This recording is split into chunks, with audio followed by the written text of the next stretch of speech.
Hello, this tutorial will show how to use a remote API call. To do this, I will use Inject. This is a node that you use in a debug mode, so you can inject payload. I've typed the test payload. This is my remote API call. I've typed an internal URL of Tracardi that is basically a ping.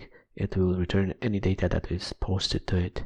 Obviously, type any URL you want. Now you can type a content of the request. This is my content and it's in a JSON format. You can type timeout and you can type any request or cookies. Let's test it. This is my response, and on the output port response we have a response from our server. The body is my data that I've typed in. You can add headers, add it, save it, you can run again, and here we go. We have our header being sent. The same with cookies, the output with cookies. Very important thing is that you can inject data into your content. For example, we can inject the data from the payload. We'll inject the test.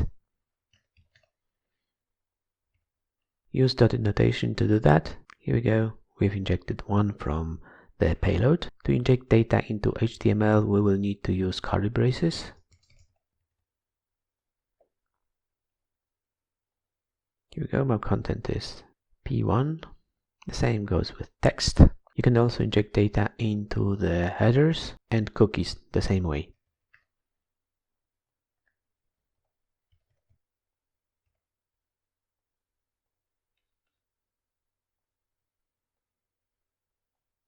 We have an error. It says that header must be a string, not an init. Remember, headers and cookies must be strings, cannot be dictionaries. Here we go. We have to change this to a string and the error is gone.